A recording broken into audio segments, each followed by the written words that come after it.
जय राधा माधव जय कुंज विहारी। जय राधा माधव जय कुंज विहारी। जय राधा माधव जय कुंज विहारी। जय राधा माधव जय कुंज बिहारी। देवकी नंदन यशोदानंदन देवकी नंदन यशोदानंदन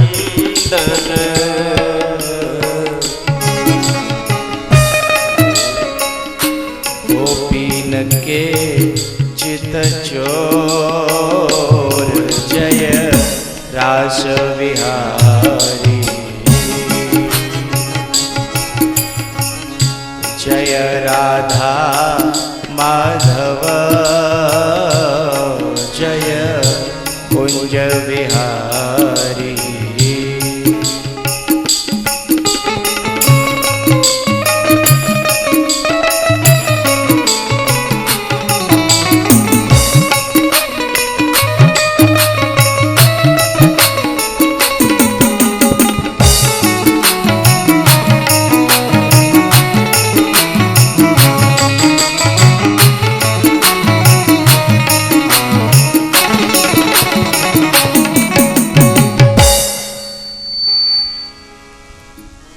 पत्थर कभी अपनों पे यूं फेंके नहीं जाते। पत्थर कभी अपनों पे यूं फेंके नहीं जाते। जुनू चढ़ जाए, जुनू चढ़ जाए तो फिर रात दिन देखे नहीं जाते। पत्थर कभी अपनों पे यूं फेंके नहीं जाते। जुनू चढ़ जाए तो फिर रात दिन देखे नहीं जाते। वो तुमको आसमां पर भी बुलाए तो चले जाना। वो तुमको आसमां पर भी बुलाए तो चले जाना। क्यों?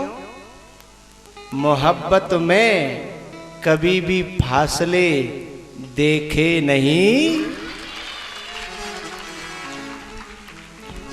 इसीलिए तो आप आए हो इतनी दूर दूर से।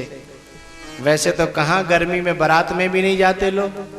खूब मां रसमलाई रस छेना फस छेना जो कुछ मिलता है सब, लेकिन नहीं जाते। तो आप यहाँ कहाँ कहाँ से आए हो?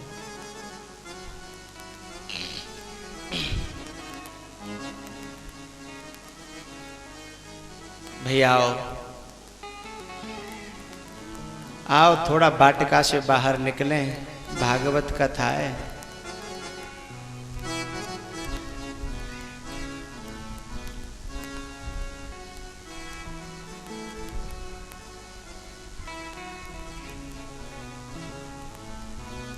सीता जी ने वरदान पाया और लौटी हैं।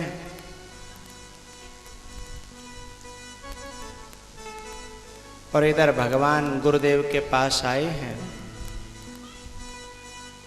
फिर धनुष यज्ञ में गए हैं।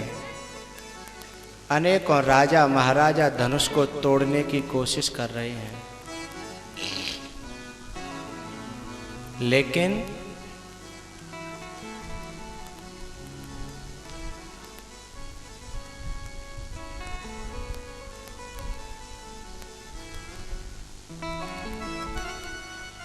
सब नृप भये जोग उपहासी, जैसे बिनु विराग सन्यासी। सब नृप भये जोग उपहासी।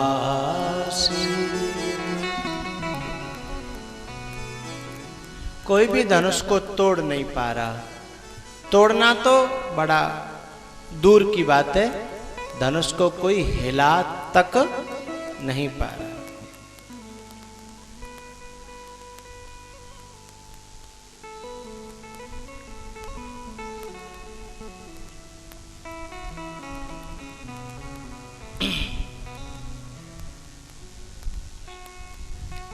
कारण क्या है?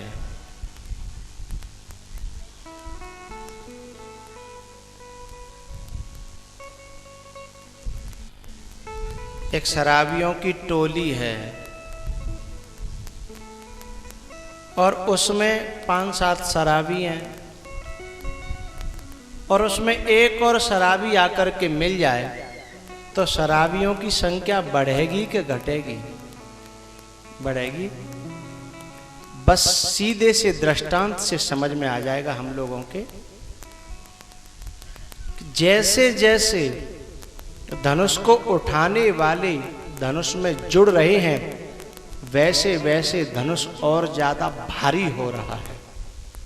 अधिक अधिक गर्व आए।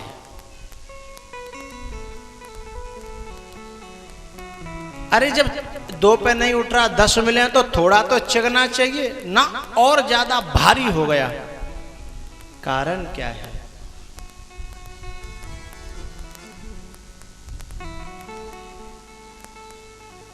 धनुष है अहंकार।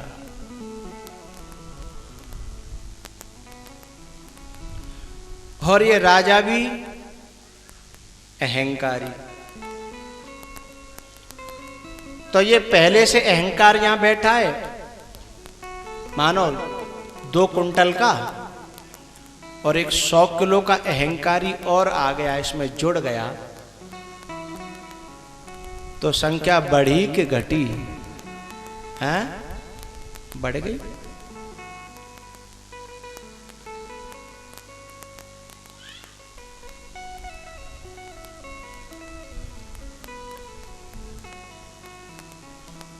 अहंकार से अहंकार को उठाना चाहते हैं, यही तो भूल है।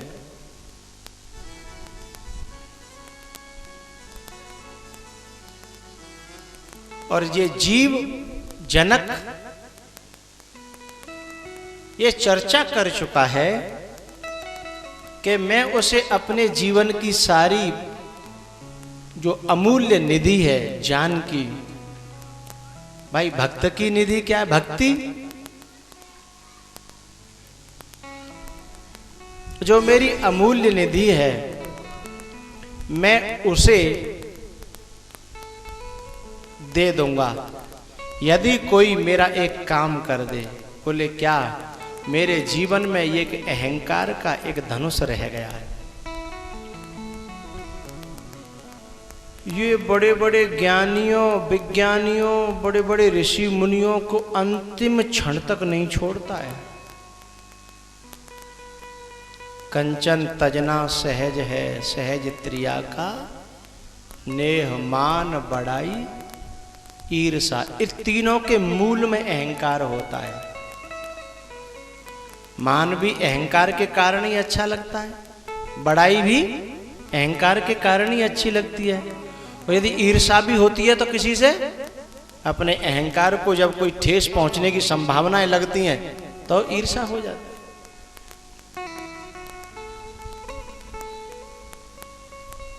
कंचन तजना सहज है, सहज त्रिया का नेह। तो ये अंतिम क्षण तक पीछा करता है अहंकार। विदेहराज जनक के भी घर के किसी कमरे के कोने में पड़ा हुआ है। यद्यपि जनक इसका कोई उपयोग नहीं करते। हम लोगों के जीवन में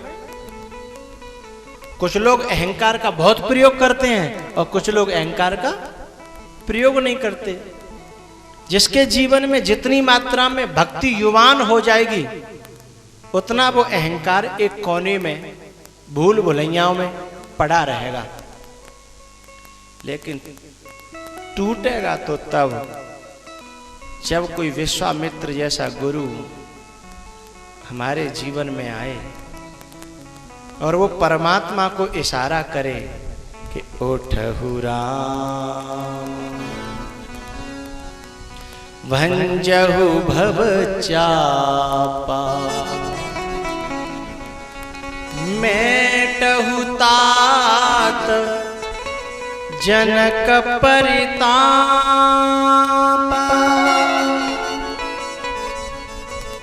मेटहु तात।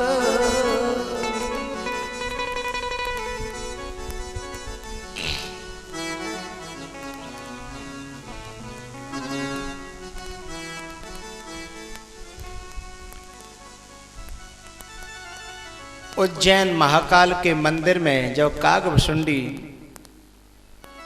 नाम जप कर रहे थे और गुरुदेव आए और उन्होंने अपने अहंकार के कारण उठकर के प्रणाम नहीं किया तो महाकाल नाराज हो गया।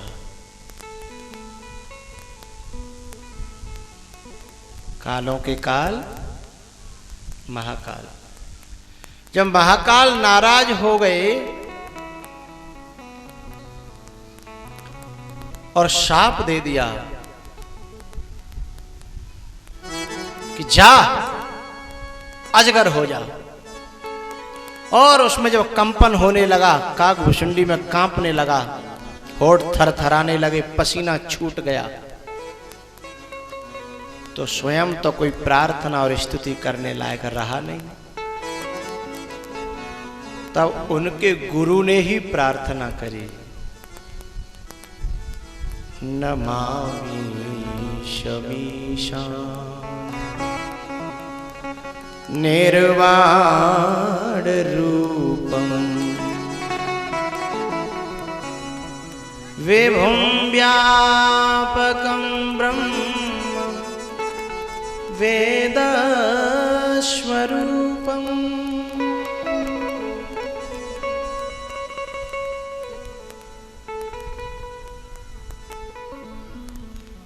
भला हो बुरा हो अपना शिष्य,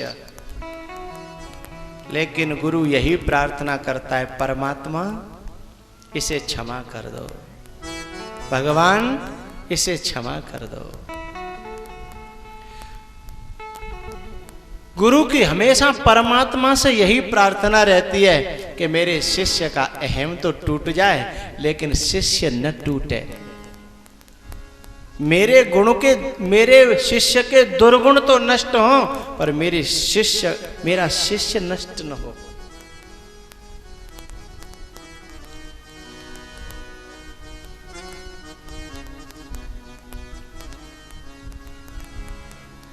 गुरुदेव प्रार्थना करते हैं, हे महाकाल इस पर गलती हो गई। भैयाओ, जब करुणा की बात आती है तो ऐसा बताया जाता है कि गुरु में बहुत सारी माताओं का समावेश होता है। एक माता में जो करुणा होती है उससे कई गुनी ज्यादा करुणा महापुरुषों में, बुद्ध पुरुषों में, जागृत पुरुषों में हुआ करती है। एक माँ में कितनी करुणा होती है शायद हम बता चुके हैं, ध्यान नहीं है। एक माँ और उसके बच्चे ने सिटी में, शहर में कोठी बनवाई और माँ उसे देखने गई।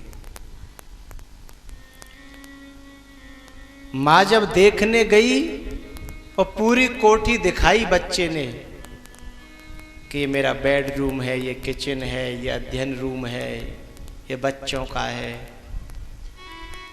पूरा दिखाने के बाद ये भगवान का मंदिर है। और भगवान के मंदिर में आकर के माँ प्रार्थना करती है कि भगवान मेरे बेटे को क्षमा कर देना, मेरा बेटा भुलक्कड़ है, भुलक्कड़। इतनी बड़ी कोठी बनवाई है, लेकिन इतनी बड़ी कोठी में अपनी माँ के लिए एक छोटा सा कमरा बनाना भूल गया है, लेकिन तुम इसे क्षमा कर देना। क्या करुणा भगवान, इसे क्षमा कर देना। गलती तो माँ के प्रति की है, लेकिन कहीं भगवान नाराज न हो जाए, हैं? इसलिए भगवान से कहती है इसे क्षमा कर देना। इससे हजारों गुनी ज्यादा करुणा गुरु में हुआ करती है, महापुरुषों में हुआ करती है। लेकिन जनक जैसी जिज्ञासा, उत्कंठा और अपने धनुष को तोड़वाने की बहुत प्यास जग जाए तो फिर कहीं जाना नहीं है। हमारे ही जीवन में आकर के, हमारे ही महलों में आकर के स्वयं कोई महापुरुष परमात्मा को लेकर के आएगा और वो स्वयं इंतजार करेगा कि धनुष को कब तोड़ें, हमारे दुर्गुणों का विनाश कब करें। हमें कहीं नहीं जाना।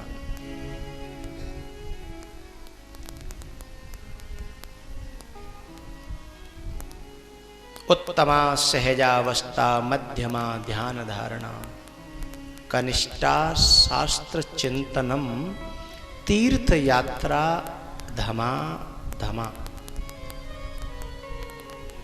जब तक मन हमारा डोलने का अधीन है, रजोगुण तमोगुण से भरा है, तब तक हम डोलें तीर्थों में। लेकिन जब मन शांत होगा तो फिर डोलना अपने आप बंद हो जाएगा और हमारी पुकार बढ़ जाएगी, अंदर से जिज्ञासा बढ़ जाएगी, निष्ठा बढ़ जाएगी, मांग बढ़ जाएगी कि सुख दे में दुख को हरे, करें पाप को अंत। कह कबीर वे कब मिले, परम विवेकी संत। कह कबीर वे कब मिले, परम विवेकी संत।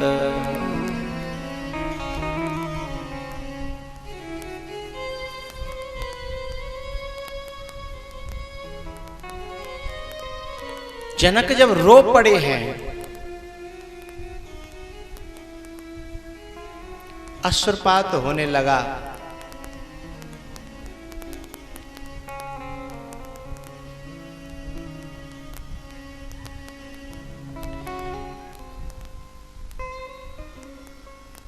जनक की ये कमाई है जानकी। एक दूसरी तरीके से मैं चर्चा करूं तो जनक ने हल चलाया खेत में, उससे पैदा किया जानकी को खेत में से।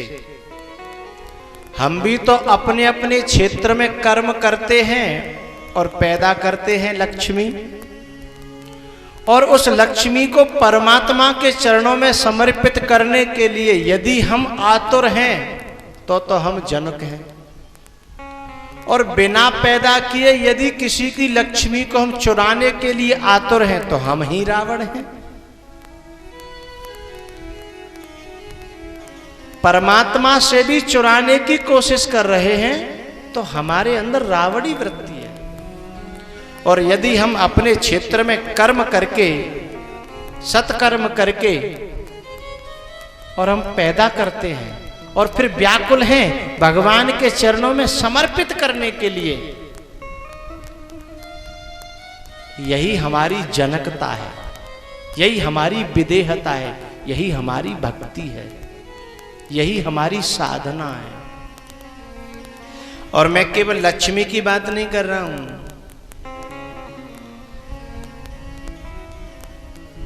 राजनीति बिनु धन बिनु धर्मा, हरि समर पे बिनु सत्कर्मा, हरि समर पे। हम अपने जीवन के सत्कर्मों को, लक्ष्मी को, जीवन में जो कुछ पाया है, भजन ध्यान पूजा पाठ सेवा, उस सबको जो आतुर है भगवान के चरणों में समर्पित करने के लिए, यही तो जनक वृत्ति है, विदेह वृत्ति है।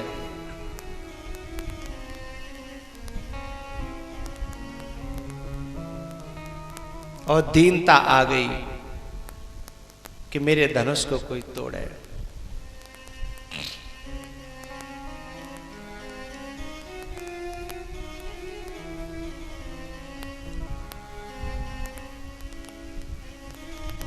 अरे भैयाओ, खूब हमारे जीवन में भक्ति है, खूब साधना है, खूब सेवा है, लेकिन किसी न किसी कोने में जब तक साबुत धनुष पड़ा हुआ है, तब तक राम का हमारे जीवन में प्राकट्य कहो या संबंध कहो या प्राप्ति कहो, होने वाली नहीं है।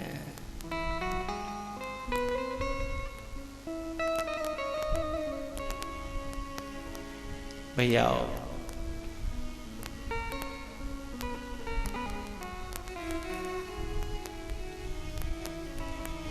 धनुष जनक जैसा जिज्ञासु यही चाहता है।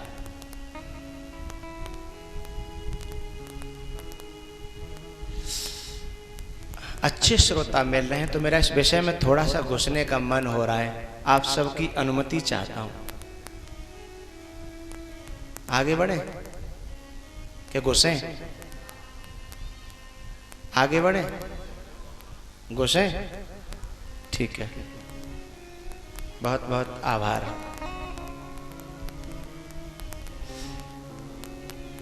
ये धनुष वास्तविक रूप से है क्या?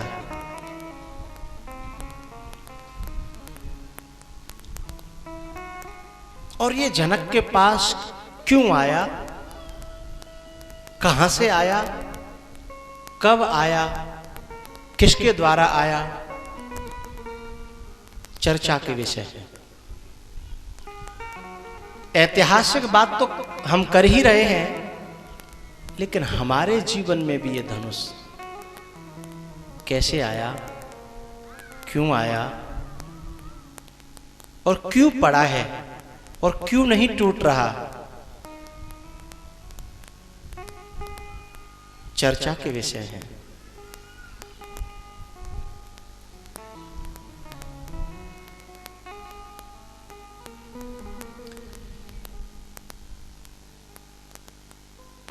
समष्टि अहंकार के देवता हैं शिव। आप सब वेदांत के भी अध्ययन करते ही हैं। बुद्धि के देवता ब्रह्मा, मन के देवता चंद्रमा, इंद्रियों के भी देवता हैं ना। ऐसे ही इस मन बुद्धि चित्त अहंकार, अहंकार के देवता हैं शिव, और यह उन्हीं का धनुष है। और उन्होंने यह धनुष जनक को क्यों दिया है, जरा ये समझेंगे। और यह धनुष का प्रयोग उन्होंने किया एक बार, उसके बाद क्यों नहीं किया?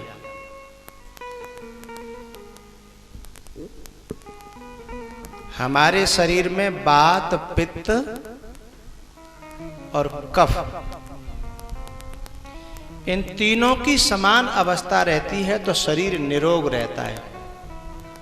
यद्यपि वात, पित्त, कफ ये तीनों भी मल ही हैं, इन मलों से शरीर चलता है। इनका होना भी जरूरी है, लेकिन इनका अनुपात बिगड़ जाए तो इनका होना ही शरीर के लिए हानिकारक हो जाता है। पित्त बढ़ जाए तो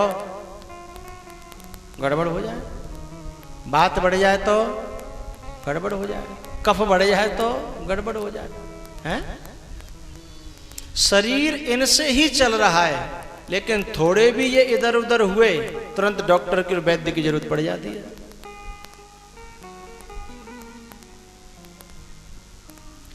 ऐसे ही हमारे जीवन यापन के लिए कुछ मात्रा में अहंकार का होना जरूरी है, उसके बिना जीवन संभव नहीं है। लेकिन अहंकार का जब उपयोग हो, उस उपयोग को करने के बाद फिर किसी को प्रदान कर दे तो जीवन सुरक्षित है। धनुष शिव के पास में है और धनुष शिव का जो चेला है परशुराम, उसके भी पास में है। शिव का ही भक्त है परशुराम, उनके भी पास में धनुष है और वो हर समय कंधे पे लाद के घूमते हैं। लेकिन शिव ने धनुष को उठाया भी और प्रयोग भी किया, उसके बाद दान कर दिया।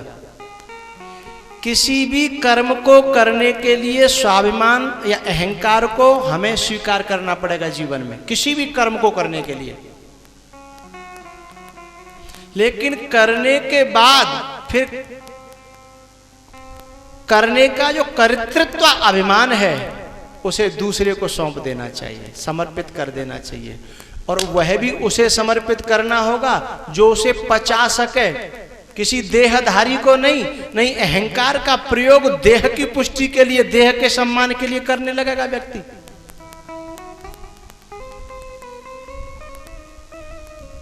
जो कर्म करने के लिए जो अहंकार स्वीकार किया गया, शंकर भगवान ने एक त्रिपुरासुर नाम का दैत्य था, उसे मारने के लिए ये धनुष उन्होंने स्वीकार किया। दुख की बात यह है कि वो त्रिपुरासुर दैत्य किसी से मर नहीं रहा था, उसे वही मार सकता था। वह 3 पुरों में रहता था और एक पुर पर वार करो तो दूसरे में छुप जाता, दूसरे में वार करो तो तीसरे में छुप जाता, तीसरे में वार करो तो पहले में छुप जाता। अब तीनों पुरों पर एक साथ वार कर सके कोई तो उसका समापन हो सकता था, और यह बात सर्वसाधारण व्यक्ति के लिए संभव न थी। उसके लिए इस धनुष को शंकर भगवान ने धारण किया और इससे तीनों पुरों में एक साथ तीनों पुरों को भेद करके उस त्रिपुरासुर का नाश किया। और जैसे काम पूरा हुआ तुरंत ये धनुष जो है जनक को प्रदान कर दिया। देहधारी को नहीं, जो स्वयं देह में स्थित है वह अहंकार को पचा नहीं पाएगा, वो तो अहंकार से अहंकार को बढ़ाने लगेगा।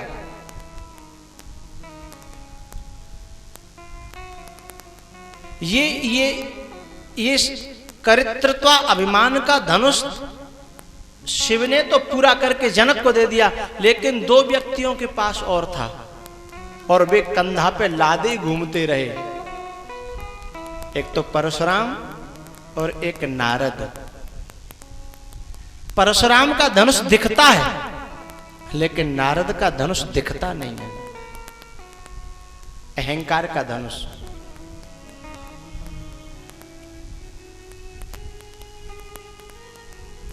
त्रिपुरासुर दैत्य अर्थात हमारा मन, इसके 3 पुर हैं और तीनों पुरों में जब हम एक पर वार करते हैं तो दूसरे में घुस जाता है, दूसरे पर वार करते हैं तीसरे में घुस जाता है। लेकिन कोई शिव जैसा गंगा जिसने धारण कर रखी है, 3 शूलों को जिसने हाथ में ले रखा है, विष में जिसने कंठ में विष पचा रखा है, जो धर्म पर सवार है, ऐसा कोई व्यक्तित्व एक साथ वार करके इस त्रिपुरासुर को नष्ट कर सकता है। इस त्रिपुरासुर को नारद ने भी मारा, लेकिन मारने के बाद मारने का अहंकार ला दिया, मैं विजेता, मैं विजेता। नारद कहेऊ सहित अभिमान। और जहां जा रहे हो धनुष दिखा रहे हैं अपना। शंकर भगवान के पास गए इस त्रिपुरासुर को मार करके। शंकर भगवान ने कही कि आज तो कोई संत आ रहा है और बड़ा बड़ा रसीला संत है जो राम कथा सुनाता है हमेशा। शंकर भगवान प्रसन्न हो गए कि राम कथा मिलेगी। और जैसे ही उन शंकर भगवान ने वाणी सुनी तो कानों में उंगली लगा ली भोले बाबा ने, क्योंकि पहले तो रामचरित सब शिव ही सुनाए पहले, लेकिन अब की बार आए तो मार चरित सब शिव ही सुनाए। मार चरित को सुनाने का मतलब है अपने धनुष को दिखाना कि मैंने जीता। कौन? मार यानी काम। मैंने जीता, मेरे पास ये धनुष, ये अहंकार का धनुष। कर्तृत्व अभिमान।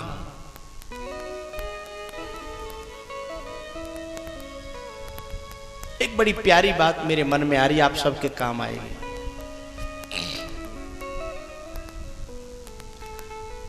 शंकर देवों के देव महादेव हैं, जगत वंद्य हैं, अनादि हैं, ईश हैं, असंभव को संभव करने वाले हैं, महाकाल हैं। लेकिन इन्होंने इस धनुष को तोड़ क्यों नहीं दिया? विदेह को क्यों दे दिया? जरा हम समझें।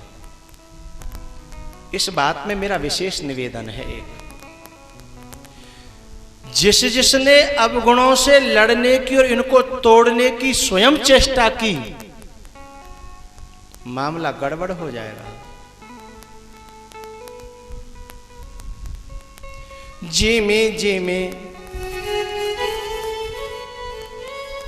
जिमे हर प्रभुता सुसिर, तिमि तिमि होय अपार।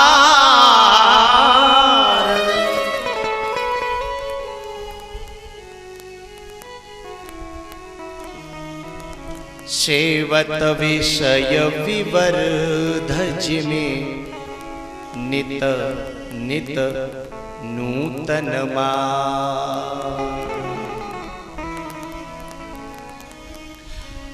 अवगुणों को नष्ट करने के लिए अवगुणों की चर्चा करना ही अवगुणों को बढ़ावा देना है। आपसे सहमति चाहता हूं, आप मेरे मत में सम्मिलित हो तो थोड़ा सा गर्दन का इशारा तो किया करो, आगे बढ़ू नहीं कथा बढ़ाऊं। अवगुणों को मारने के लिए, उनसे युद्ध करने के लिए जितने जितने तैयार हो जाओगे, अरे ये रक्त बीज हैं, रक्त बीज। मरना तो इन्होंने सीखा ही नहीं है, मरते नहीं है ये, क्योंकि इनके गुरु शुक्राचार्य हैं अवगुणों के, दुर्गुणों के, असुरों के, और उनके पास संजीवनी विद्या है। मरना नहीं जानते।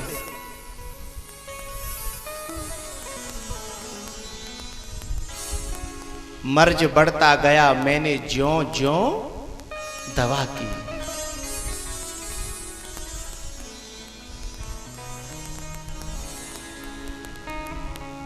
इनका उतना उपयोग करके भोलेनाथ ने और एक विदेह को दे दिया और उसे भी कह दिया तू भी छेड़खानी मत करना।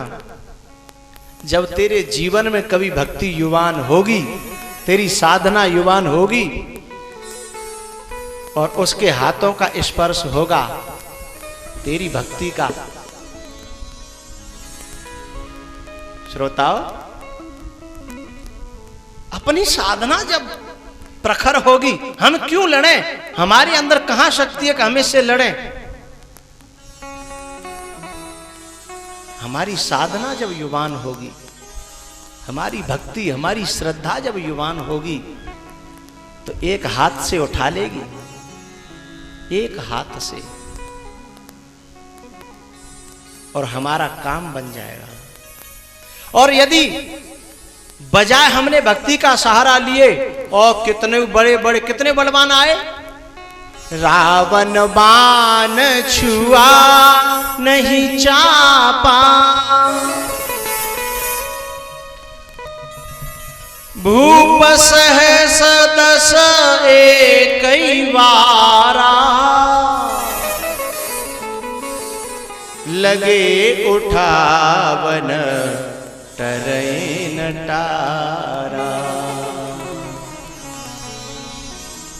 अपने आप प्रयास किया गया तो अधिक अधिक गर्वाए और बढ़ जाएगा ये, क्योंकि प्रयास में तो कर्तृत्व अभिमान की और जरूरत पड़ेगी ना। प्रयास बिना कर्तृत्व अभिमान के होगा ही नहीं, और करने का अभिमान और हो जाएगा।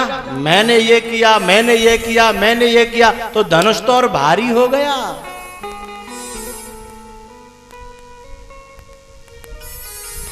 करने की बात छोड़ दी जाए, एक कोने में पड़ा रहने दो। तुम तो अपनी भक्ति की सेवा करो, भक्ति को प्रकट करो, और वह जब अपनी आयु पर आएगी तो वह परमात्मा को भी बुलाएगी, महात्मा को भी बुलाएगी, और स्वयं इस धनुष को तोड़वाने की प्रक्रिया कर देगी वो। और ये जानकी ने ही बुलाया है राम को।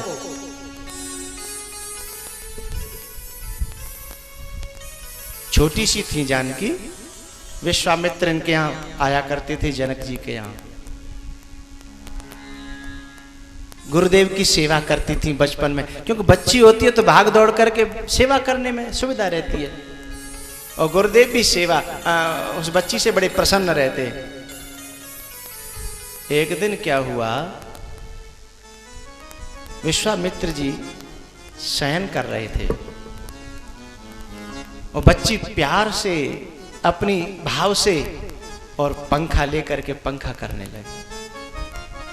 कोई मक्खी न बैठ जाए, कोई मच्छर न बैठ जाए, पंखा डुलाती रही। उन्हें नींद की झपकी आ गई, और जब आंखें खुली, घंटों बीत चुके थे, बच्ची सेवा में लगी है।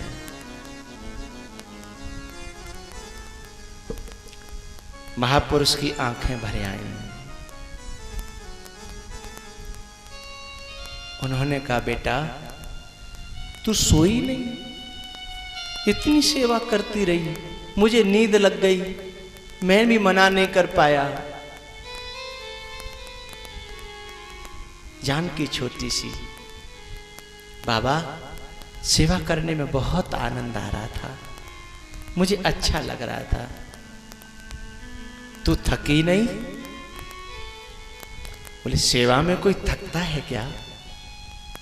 जब कोई कर्म भजन मान के किया जाता है तो थकान होती है, और जब कोई कर्म में आनंद आता है तो वह थकान होती है नहीं, थकान जो होती है वह भी चली जाती है, ऐसा होता है सेवा में।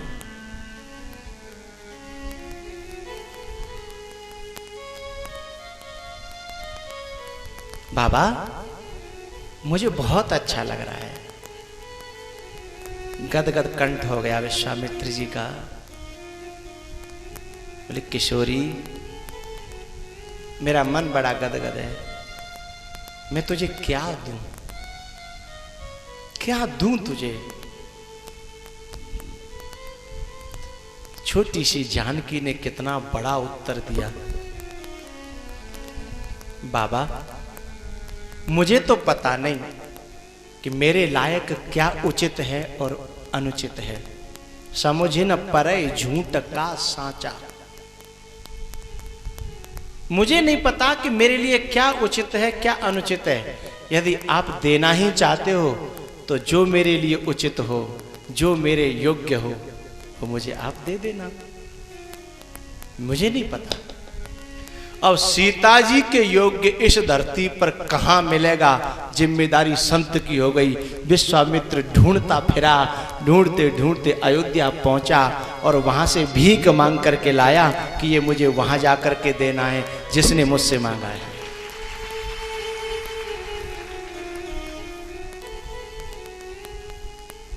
ये जीव की भक्ति है, जनक की भक्ति है, जनक की सेवा है, ये जनक की उपासना है। परमात्मा को बुला लेती है। बहुत से घरों में बच्चियां सेवा करती हैं, हो सकता है पुरुषों की वजह से संत ना आए और बच्ची सेवा करके बुला ले। बहुत से घरों में बच्चे सेवा करते हैं, बाप दादा न करें, हो सकता है बाप दादाओं के जीवन में कभी संत ना आए और बच्चों ने संतों को घर में बुलाया।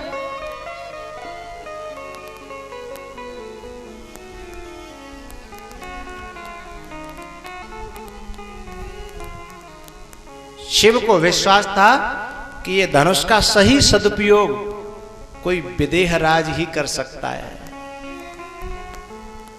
कोई देही व्यक्ति नहीं कर सकता। इसलिए शिव ने इस धनुष को जनक को दिया और जनक भी इस इंतजार में था कि कोई आवे और इसको समाप्त करे।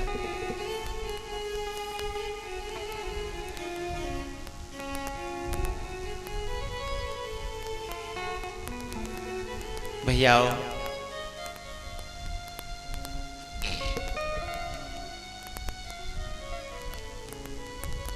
राजा महाराजा सब प्रयास कर करके थक गए।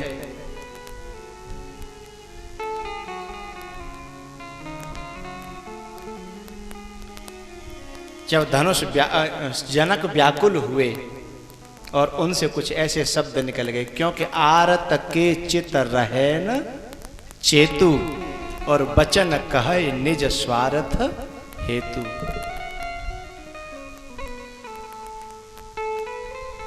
उन्होंने सभा में कह दिया कि जितने भी यहां राजा महाराजा बैठे हैं खड़े हो जाएं और अपने अपने घर जाएं, और आज के बाद मुझे ये शब्द सुनने को न मिले कि मैं वीर हूं।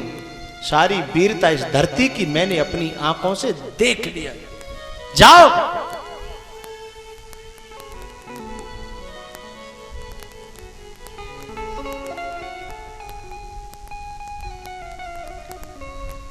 अब ये बात राम तो सुन लें, विश्वामित्र भी सुन लें और भी सुन लें, लेकिन जहां काल बैठा हो आग लग गई। लेकिन मैं आपको एक बड़ी प्यारी बात कह दूं।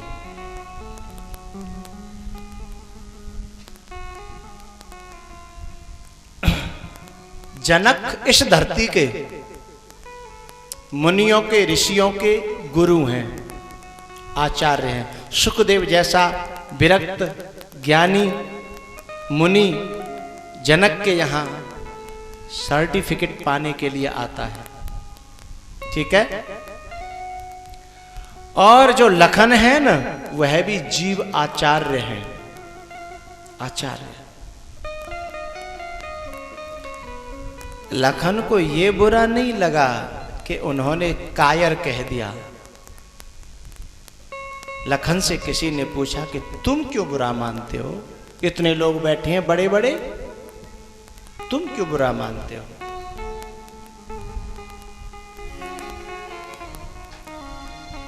लखन ने कहा कि कोई अज्ञानी इस बात को कहता तो मुझे बुरा नहीं लगता, कोई साधारण पुरुष इस बात को कहता तो मुझे बुरा नहीं लगता, लेकिन जिसने एक दृष्टि में राम को पहचाना हो और उसके घर में सीता जी जैसी शक्ति पलती हो, उसे ये पता नहीं है कि यहां भक्ति और भगवान दोनों हैं, शक्ति और शक्तिमान दोनों हैं, तो उसे प्रार्थना करनी चाहिए कि कोई शक्तिमान यहां बैठा हो, कोई भगवान यहां बैठा हो, तो अंतिम समय है अपनी कृपा करे। ये तो ऐसे अज्ञानियों जैसी बात करता है जैसे इसे बोध ही न हो। और ये अज्ञानी कोई बात करता तो मुझे बुरा न लगता, लेकिन ये ज्ञानी होकर के, विदेह होकर के, भगवान को पहचानने वाला होकर के जब ऐसी बात कर रहा है मुझे बुरा लग रहा है। इसलिए उन्होंने कहा जनक कही जस अनुचित वाणी, ये अनुचित वाणी कोई और कहता तो मुझे बुरा न लगता, लेकिन जनक कह रहा है इस बात को। और विद्यमान रघुकुल मन जानी,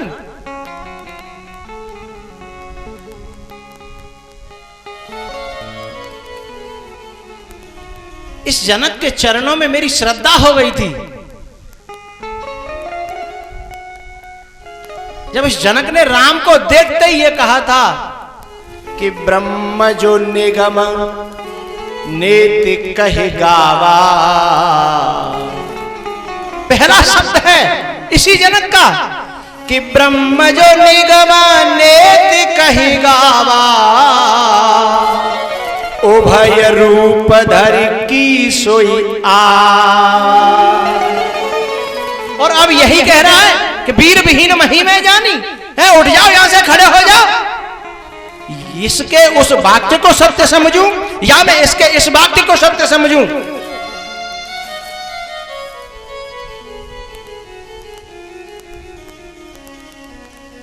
धनुष को तोड़ने की बात तो छोड़ो, इस पृथ्वी को यदि भगवान की आज्ञा हो जाए तो गेंद की तरह उठा लूंगा, गेंद की तरह 100 योजन लेके भाग जाऊंगा, 100 योजन लेकर के आ जाऊंगा और ऐसे फोड़ दूंगा जैसे कच्चा मिट्टी का घड़ा होता है ना। केवल धनुष की बात करते हो, आज्ञा हो जाए भगवान की, पूरी पृथ्वी को गेंद की तरह उठा लूंगा, पूरी पृथ्वी को। क्या ये धनुष? जनक ने ये बात कही, मुझे ये बात अच्छी नहीं लगी। कोई और कहे तो बकता रहे।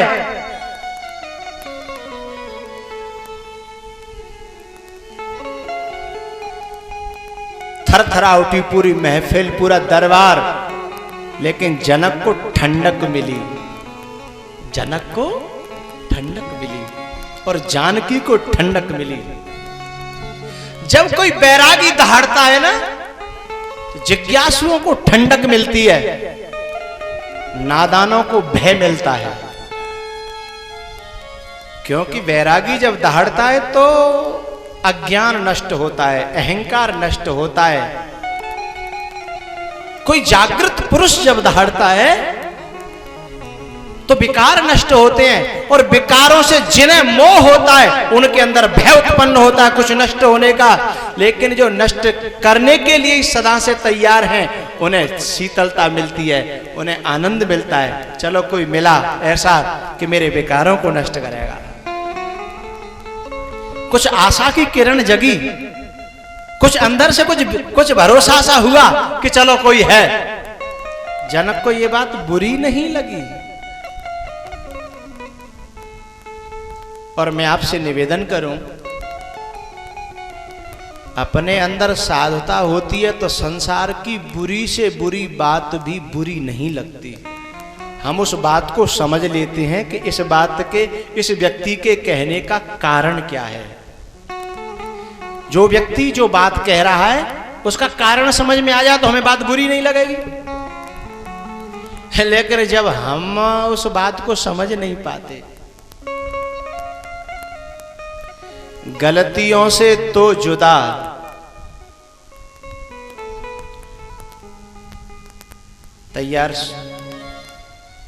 तैयार होके सुनिए। गलतियों से तो जुदा तू भी नहीं, आगे बोलो, मैं भी नहीं। गलतियों से तो जुदा तू भी नहीं, मेरा साथ दिया करो। गलतियों से तो जुदा तू भी नहीं, मैं भी नहीं। अब मुझे पता चल रहा है कि आप सुन रहे हो, और वैसे माटी के से धोना बैठे रहे तो पता नहीं चलता फिर। गलतियों से तो जुदा, आवाज आनी चाहिए मेरे तक, तू भी नहीं, दोनों इंसान हैं, दोनों इंसान हैं, खुदा तू भी नहीं।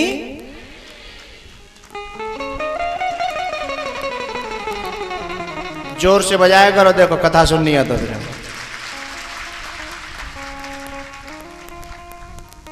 अब बात प्यारी लगा तो कम से कम प्यारा रेस्पॉन्स तो हो।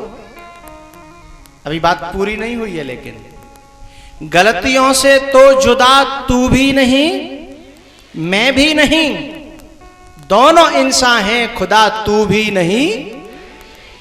तू मुझे और मैं तुझे इल्जाम देते हैं, मगर तू मुझे और मैं तुझे इल्जाम देते हैं, मगर अपने अंदर झांकता तू भी नहीं मैं भी नहीं। लेकिन बात पूरी नहीं हुई अभी, और रह गई है।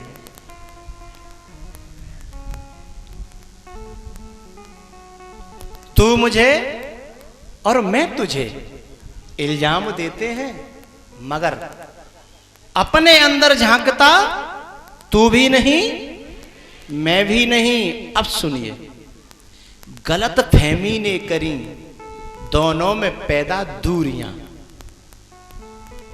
गलत फहमी ने करी, बहम ने, संशय ने, शंका ने, दोष दृष्टि ने, ईर्षा ने, ठीक है। गलत फहमी ने करी दोनों में पैदा दूरियां। दूरियां तुम्हें बोलना था। गलत फहमी ने करी दोनों में पैदा दूरियां, वरना वरना इतना तो बुरा तू भी नहीं।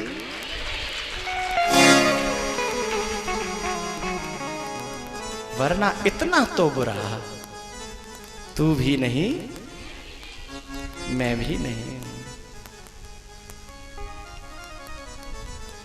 बात बुरी नहीं लगेगी यदि बात हम में समझदारी है तो।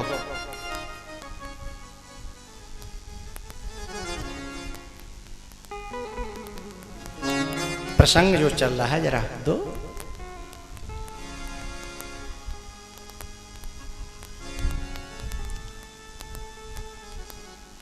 जो समझदार व्यक्ति होता है, जो अच्छा महापुरुष होता है, सुबह मैं कह चुका हूं, वो किसी को दंड नहीं देता, सजा नहीं देता और मशवरा तक भी नहीं देता, क्योंकि उसे पता है।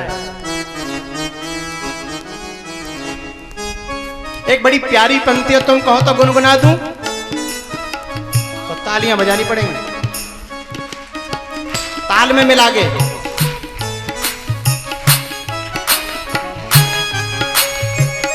ऊपर जरूरी नहीं है, नीचे बजा लो, लेकिन आवाज आए।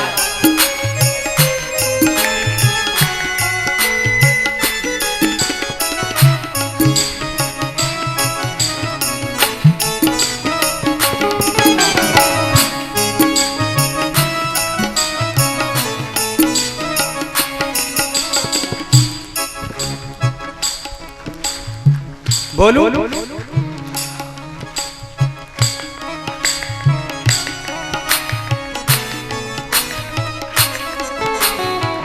तुम्हें मार कर क्यों, तुम्हें मार कर क्यों, तुम्हें मार कर क्यों बिगाड़े धर्म।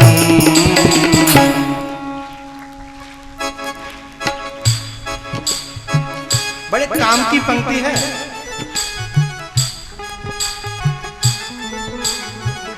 तुम्हें मार कर, हमारा धर्म है शांत रहना, अहिंसक रहना, मस्त रहना, लेकिन हम तुम्हें दंड देंगे तो हम भी अशांत हो जाएंगे ना। हम अपना धर्म क्यों बिगाड़े? तुम्हें मार कर क्यों, तुम्हें मार कर क्यों बिगाड़े धर्म। तुम्हें मार देंगे तुम्हारे कर्म, तुम्हें मार देंगे तुम्हारे कर्म।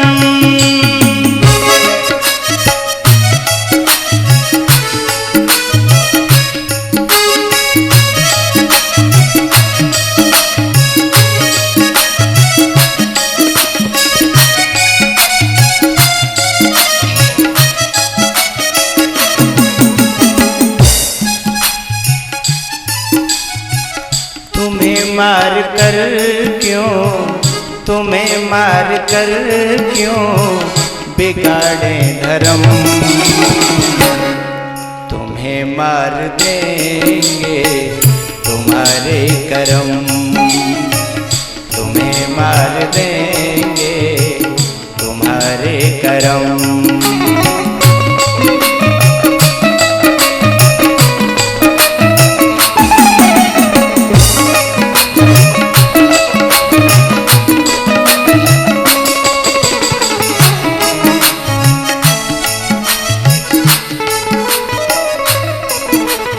कैसे वे गुनी गुण पाए के गुमान करें, कैसे वे गुनी गुण पाए के गुमान करें, कैसे वे मुनि, कैसे वे मुनि जो बात कहत चटकें, कैसे वे गुनी जो गुण पाए के गुमान करें, और कैसे वे मुनि जो बात कहत चटकें, कैसे वे क्षत्रिय जो रण छोड़ भाग जाएं, कैसे वे क्षत्रिय जो रण छोड़ भाग जाएं, कैसे वे ब्राह्मण जो मांस मदिरा गटकें, कैसे वे गुनी गुण पाए के गुमान करें, और कैसे वे मुनि जो बात कहत चटकें, कैसे वे क्षत्रिय जो रण छोड़े भाग जाएं, और कैसे वे ब्राह्मण जो मांस मदिरा गटकें, कैसे वे ज्ञानी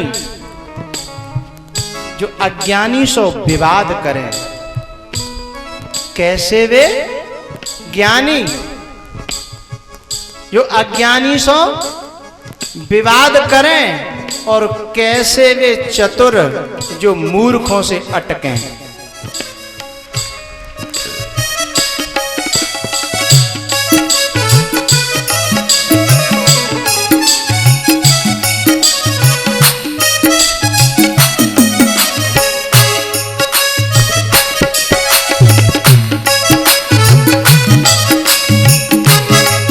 जय भोले।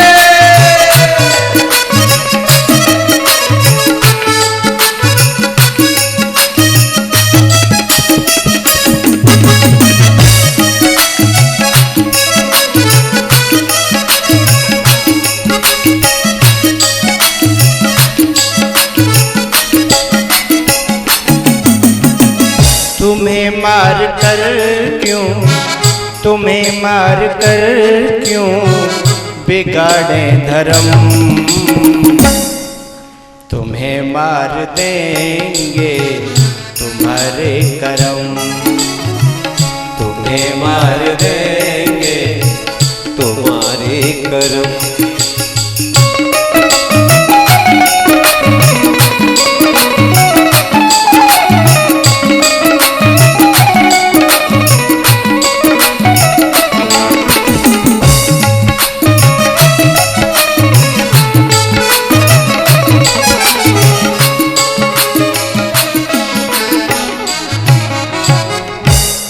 ये पंक्ति याद करने लायक है ना? बोलो बोलो, तो याद कर लो। एक बार फिर बोल दूं, तुम्हें मार कर, मेरे साथ बोलो, तुम्हें, तुम तो मेरी तरफ मोह करके बोल रहे हो, मोहिया मारे गए, और इतने जने बोल रहे मेरी तरफ मोह करेंगे। तुम्हें मार, नहीं नहीं करो करो, और लोगों ने मुंह फेर लिए, नहीं नहीं ऐसा नहीं है, आप तो करो। तुम्हें मार कर बिगाड़े धर्म, तुम्हें मार देंगे तुम्हारे, तुम्हें मार देंगे तुम्हारे, तुम्हें मार देंगे तुम्हारे, तुम्हें मार, कर क्यों बेगा तुम्हें मारे तुम्हारे कर तुम्हें मार देंगे तुम्हारे करम। अब कहीं बैठे हो, घड़ी फड़ी है देख लो करो, अब खड़े आ जाओ।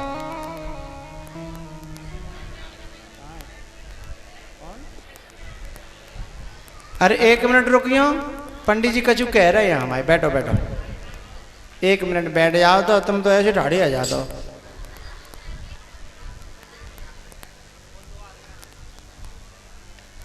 एक कथा का नारियल आया है और वो पता नहीं कहाँ छुपा बैठा है नारियल। जल्दी से आगे आए वो नारियल वाले लोग, और 2 मिनट और बैठ जाओ। तो भाई अब ऐसा कहा तुम एक भजन गा बेटा बढ़िया सा, लोग नाच लें और बाकी लोग बैठ जाओ नेक देर।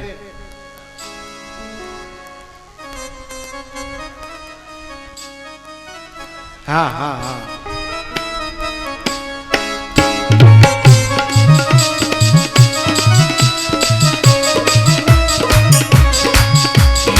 मैं शुरू करता हूँ।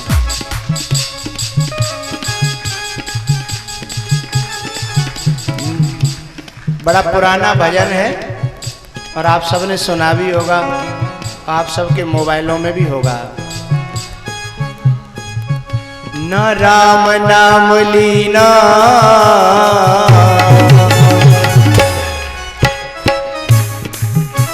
एक जगह हम गए फतेहाबाद के पास में, बाह के पास में। सो हम घर में भीतर बैठे, बाहर एक बालक आवाज लगा रहा, पापा दे पापा। बोले हाँ, बोले चुल्लू भाई बाबा है, चुल्लू भाई। अब मैंने ये पहली बार अपना नाम सुना, चुल्लू भाई बाबा। हमने एक बच्चे से कहा इसको अंदर बुलाना, और उसको हमने बुलाया तो वो डरने लगा। मैं डरो मत बेटा, ये बताओ तुम्हें ये नाम किसने बताया कि हम चुल्लू वाले हो? बोले नहीं नहीं, वो आपका भजन है ना वो चुल्लू वाला, तो हमने नाम रख लिया चुल्लू वाले बाबा। न राम नाम लीना तन भरी जवानी में, तू डूब के मर जा रे चुल्लू भर पानी में। तू डूब के मर जा रे चुल्लू भर पानी में।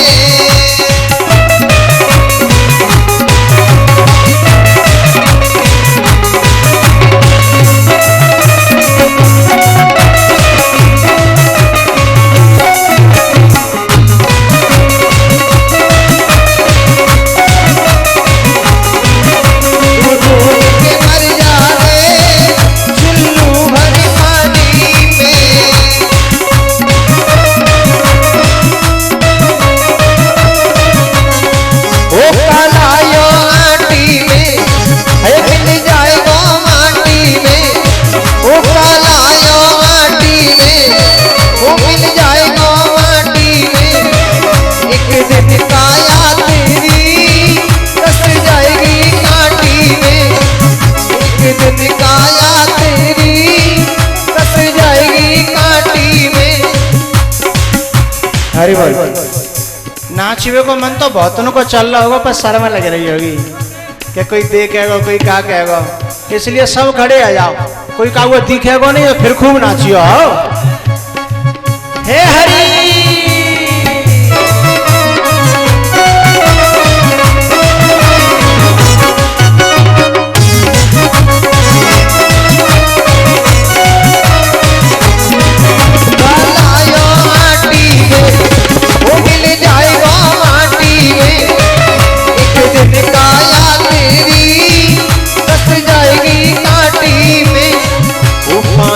बबूला है, पानी को बबूला है, मिल जाए को पानी में।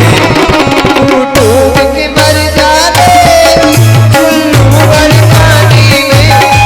तू डूब के मर जा रे चुल्लू भर पानी में।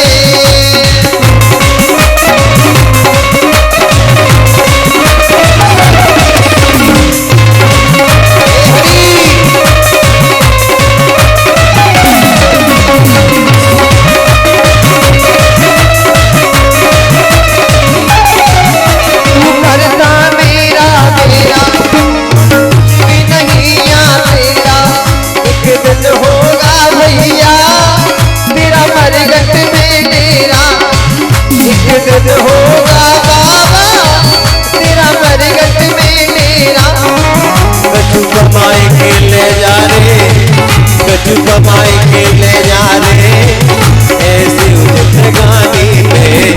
तू डूब के मर जा रे पोखर के पानी में। तू डूब के मर जा रे चुल्लू भर पानी में।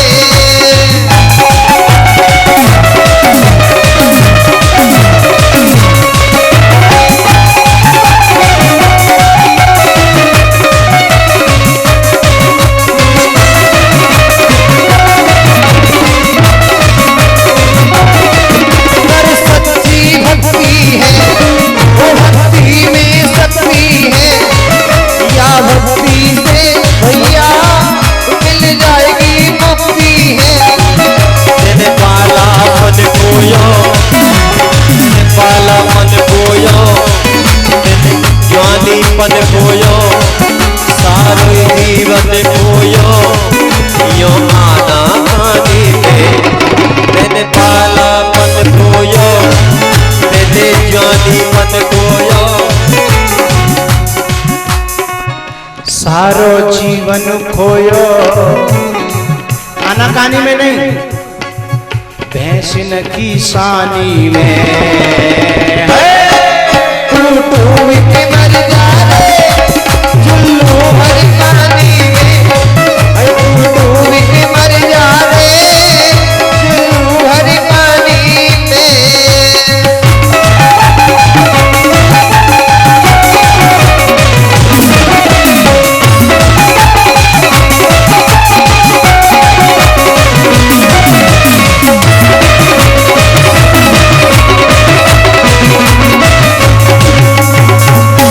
जय जय श्री राम। भैया नारियल आया कथा का और ये निमंत्रण करने आए हैं आपके यहाँ। और मैं ये कहना चाहूँगा, कुछ लोग समझते हैं कि कथा गरीब लोग ही कराते हैं, पर कथा अमीर लोग भी कराते हैं। और मैं इनसे शिक्षा हमें लेनी चाहिए कि धन के साथ में यदि धर्म हो तो बहुत अच्छी बात है। ये मैनपुरी क्षेत्र में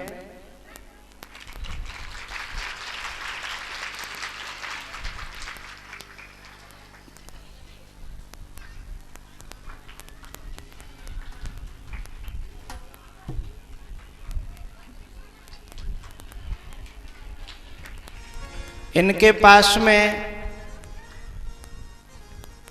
तीन जिला, हाँ, 3 जिलाओं के अधिकारी हैं ये। वैसे आदमी एक जिले का अधिकारी होता है, 3 जिलाओं के अधिकारी हैं। समय है नहीं, लेकिन फिर भी धर्म से इतनी रुचि है कि हमारे द्वारा इनके यहाँ ये दूसरी कथा का नारियल है जो होने जा रही है।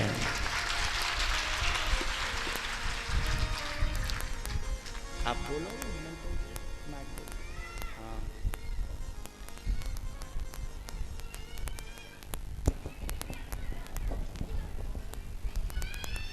आज इस पवित्र गांव खाड़े में आयोजित भागवत के कार्यक्रम के पवित्र अवसर पर हमारे परम पूज्य व्यास जी, गुरु जी, यहाँ के यजमान, इस क्षेत्र के सभी भाइयों बहनों, बुजुर्ग, बच्चों, ये आपका गांव बहुत धन्य है। आप लोग बहुत भाग्यशाली हैं कि यहाँ पर इस तरीके के कार्यक्रम आयोजित हो रहे हैं। मैं पिछली भागवत गुरुजी की थी, इसी गांव में गुरुजी जहाँ रुकते हैं मैं वहाँ भी गया था और यहाँ भी आया था। मैं आपको ऐसे कार्यक्रम आयोजन के लिए बधाई देता हूँ।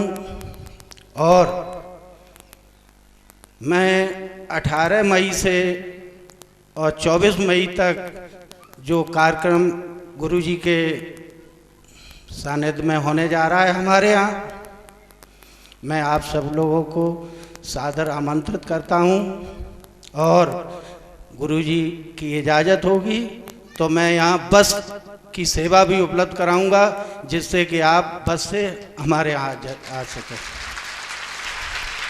आप क्या बात है। ये कार्यक्रम चल रहा है, मैंने जो भी बीच में दिक्कत पैदा की उसके लिए मैं क्षमा चाहता हूँ, और आगे का कार्यक्रम गुरुजी बढ़ाएं।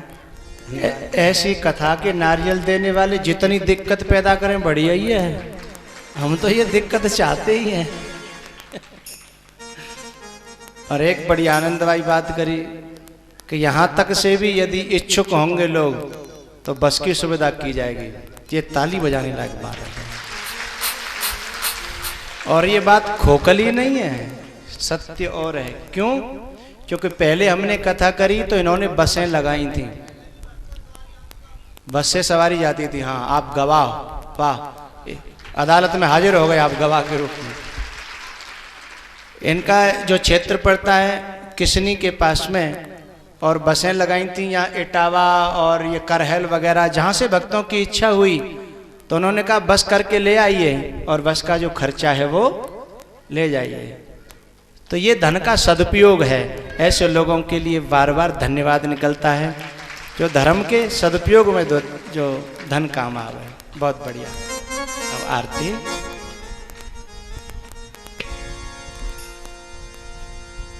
और नचाओगे अभी? बच्चों की इच्छा है क्या? चलो नेक और 5 मिनट। ओ मेरी राधा रानी की, मेरी श्यामा प्यारी की, मेरी राधा रानी की, मेरी श्यामा प्यारी की, वो बरसाने वाली की कृपा का क्या कहना, कृपा का क्या कहना, कृपा का क्या कहना, कृपा का क्या कहना।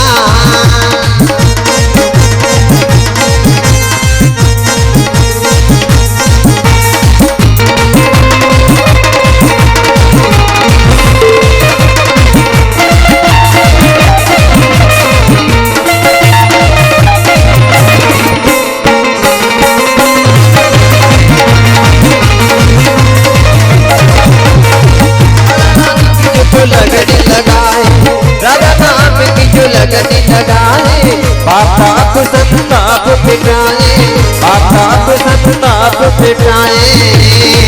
श्री नेत्र बिहार की सर्वो परिस्वामित की, श्री नेत्र बिहार की सर्वो परिस्वामित की, ओ भोली कुमारी की कृपा का क्या कहना, कृपा का क्या कहना, कृपा का क्या कहना, कृपा का क्या कहना। बोलो शंकर भगवान की। अब आरती के लिए परिचित परिवार और भी जो लोग उनके संबंधी हैं उनके बुलाए हुए वह आरती में सम्मिलित हैं। बिहारी तेरी आरती गान, हे गिरधारी तेरी आरती गान, आरती गाऊं प्यारे तुमको जाऊं, आरती गाऊं प्यारे तुमको जाऊं। रमण बिहारी तेरी आरती गाऊं,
नाथ के नाथ आप हो, सुख दुख जीवन प्यारे साथ आप हो।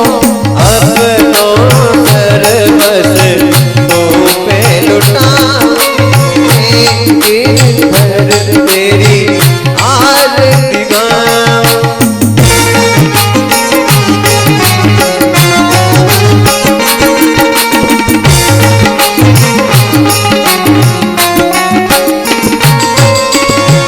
वृंदावन में भजन बधाई, गोपी काल में आरती गाई। आरती करत यशोदा माई, हरी सभा में तो मना। नंद जुगे लाला तेरी आरती गाई। श्री हरिदास के प्यारे तुम हो, मेरे जीवन के धन तुम हो। आजा रे कन्हैया तू है अब तो बनाओ, यशोदा की मैया तेरी आरती गाऊं। कन्हैया तेरी आरती गाऊं। ओम देव शांतिरंतर जुगों शांति हे पृथ्वी शांतिरापः शांतिरोगदेह शांति हे परमतेः शांति विश्वे देवाः शांति ब्रह्म शांति हे त्रिभुवं शांति हे शांतिरेव शांति चामा शांतिरे देवंत्र पुष्पांजलि ओम जल्ले नल्लमय दंत देवास्तानि धर्माणि प्रथमान्याचन्यः ते हनाकर महिमानः चदन्त द्रवोर्वे साध्याः शांतिरेवाः। हरिः ओम एकदन्ताय विद्महे वक्रतुण्डाय धीमहि तन्नो दन्ते प्रचोदयात्। हरिः ओम नारायणाय विद्महे वासुदेवाय धीमहि तन्नो विष्णु प्रचोदयात्। हरिः ओम महालक्ष्मी च विद्महे विष्णुपत्नी च धीमहि तन्नो लक्ष्मी प्रचोदयात्। हरिः ओम दाशरथाय विद्महे कौसल्यानन्दनाय धीमहि तन्नो राम प्रचोदयात्। हरिः ओम जनकात्मजायै च विद्महे रामप्रियायै च धीमहि तन्नो सीता प्रचोदयात्। श्रीवन्ति कामे गुलजाम भगवाट लाभ जय पूर्णा गजाद करवे दरसाल पुष्पै बिल्वा प्रवाल तुलसी दल मंजरे वे त्वं पूजयामि जगदीश्वर मे प्रसीदा। नानास्वन्द पुष्पाणि यथा कालो भवानि च पुष्पाञ्जलिर्मया दत्ता ग्रहाण परमेश्वरा। प्राण पुरुषोत्तमाय नमः मंत्र पुष्पाञ्जलि समर्पयामि। बोले भागवत महापुराण के, वृंदावन बिहारी लाल के, राजा रामचंद्र भगवान के, हनुमान जी महाराज के, व्यास जी महाराज के, सुखदेव जी महाराज के, परीक्षित जी महाराज के। जय जय श्री राधे।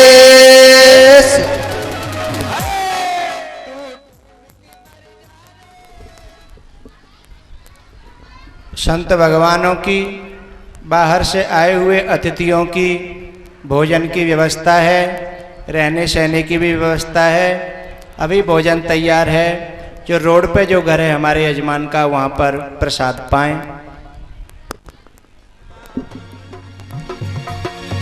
भगवान कृष्ण का जन्म दिवस जब ब्रज के अंदर पैदा हुए तो बधाई देने के लिए आई और कहने लगी, मैयारी मैयारी मैयारी सोना लागे बाबा नंद जीड़ा लाला। मैयारी सोना लागे बाबा नंद जीड़ा लाला। नील गगन सारू कृष्ण का है, नील गगन सारू कृष्ण का नाग राधा काला। मैयारी मैयारी सोना लागे बाबा नंद जीड़ा लाला। मैयारी लागे बाबा नंद जीड़ा लाला।